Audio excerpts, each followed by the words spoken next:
ప్రత్యేక రాష్ట్ర ఆవిర్భావం తర్వాత రాష్ట్రంలో పెరిగిన గిరిజనులు మైనారిటీల జనాభాకు అనుగుణంగా రిజర్వేషన్లు సాధిస్తానని కేసీఆర్ స్పష్టం చేశారు. ఆ దిశలో తెరాస ప్రభుత్వం చేసిన ప్రయత్నాలకు కేంద్రం మోకాలడ్డిందని ఉమ్మడి ఆదిలాబాద్ జిల్లాల్లో నిర్వహించిన ప్రచారంలో కేసీఆర్ ఆరోపించారు. గిరిజనుల భూముల సమస్యలు, సింగరేణి ప్రాంతంలోని ఇళ్ల పట్టాల సమస్యలను ఎట్టి పరిస్థితుల్లో పరిష్కరిస్తామని హామీ ఇచ్చారు. వచ్చే ఎన్నికల కోసం సుడిగాలి పర్యటనలు చేస్తున్న ముఖ్యమంత్రి కేసీఆర్ గురువారం ఉమ్మడి ఆదిలాబాద్ జిల్లాలో నిర్వహించిన తెరాస ప్రజా ఆశీర్వాద సభల్లో పాల్గొన్నారు. దేశంలో మరెక్కడా అమలు చేయని సంక్షేమ పథకాలు తెరాస ప్రభుత్వం అమలు చేస్తుందని చెప్పిన ఆయన గిరిజనులు, మైనారిటీలకు జనాభా ప్రాతిపదికన రిజర్వేషన్లు సాధించి తీరుతామన్నారు. ఆంధ్రప్రదేశ్ నుంచి మనం అలగైనాం, మన గిరిజనుల జనాభా పెరిగింది, మన ముస్లింల జనాభా పెరిగింది. ఇక్కడ అసెంబ్లీలో పాస్ చేసినాం, క్యాబినెట్ లో పాస్ చేసినాం, తీర్మానం పంపించినాం మా రిజర్వేషన్ పెంచా అంటాడు నరేంద్ర మోడీ. నువ్వు జాగిరా ఇండియా?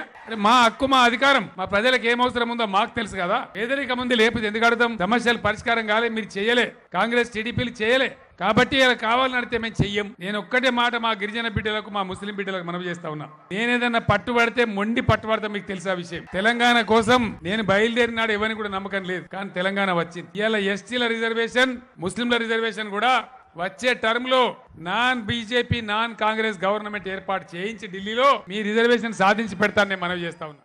సింగరేణి కార్మికుల సంక్షేమానికి కట్టుబడి ఉన్నామన్న కేసీఆర్ మళ్లీ అధికారంలోకి రాగానే 2 నెలల్లో సింగరేణి ప్రాంతంలోని ఇళ్ల పట్టాల సమస్య పరిష్కరిస్తామన్నారు. ఇండియాలో ఏ రాష్ట్రంలో కూడా ఉండవు అటువంటి సంక్షేమ కార్యక్రమాలు తెలంగాణలో జరుగుతున్నాయి, మీ కండ్ల ముందరనే ఉన్నాయి. గిరిజన బిడ్డల కోసం మావా నాటే మావా రాజ్, మా తండాలో మా రాజ్యం అని 50 ఏళ్ళు అడిగితే ఇప్పుడు ఇయ్యలే. కానీ ఈ రోజు 3500 గిరిజన ఆవాసాలను పంచాయతీ చేసినాం. వాటి మీద ఈ అసెంబ్లీ ఎలక్షన్ తర్వాత 1 నెలలో గ్రామ పంచాయతీ ఎలక్షన్లు అయిపోతాయి. 3500 మంది గిరిజన బిడ్డలే రాజ్యం వెళ్తారని చెప్పి నేను మనవి చేస్తా ఉన్నా. అదే విధంగా మీ సమస్యల పరిష్కారానికి మొత్తం కాగజ్ నగర్ కావచ్చు, ఆసిఫాబాద్ కావచ్చు, ఈ వెనుకబడ్డ ప్రాంతాలు చీఫ్ సెక్రటరీ నుంచి అందరు అధికారులను కూడా తీసుకొని వచ్చి నేనే కూర్చొని మీకు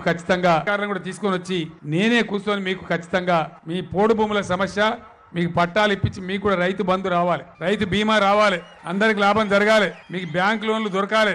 కాబట్టి అవన్నీ నేను చేయిస్తా అని చెప్పి నేను మనవి చేస్తా ఉన్నా. పాత ఆదిలాబాద్ తూర్పు జిల్లాలో అది కాగజ్ నగర్ కావచ్చు, ఆసిఫాబాద్ కావచ్చు, మంతెని వరకు కూడా, బెల్లంపల్లి, మందమర్రి, మంతెని వరకు, మంచిర్యాల వరకు మాలీ కులస్తులు ఉన్నారు.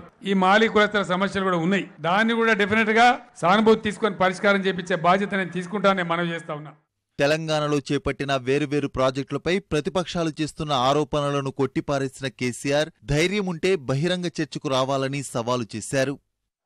ఎంత ఆత్మ వంచన కాంగ్రెస్ నాయకులు అంటే ఇష్టం వచ్చినట్టు మాట్లాడతారు. 50,000 వాళ్ళు పెట్టింది ప్రాణహిత సేవలవని బొందా. ఇవాళ మేము పెట్టింది 2 లక్షలు. తూర్పు ఆదిలాబాద్ జిల్లాకు 2 లక్షల ఎకరాలకు నీళ్ళు వచ్చినట్టు ఇక్కడ వచ్చి పచ్చి అబద్ధాలు ప్రచారం చేస్తారు. ఇదే వస్తావా? మేము ప్రతిపాదించిన ప్రాజెక్ట్ పోదామా, మాట్లాడదామా? అదే తమ్మిడి కాడ ఇష్టం వచ్చిన సొల్లు మాట్లాడి ఇష్టం వచ్చిన పద్ధతులు, తప్పుడు పద్ధతులు ప్రచారం చేస్తారు. దయచేసి మీరు ఆలోచన చేయాలి.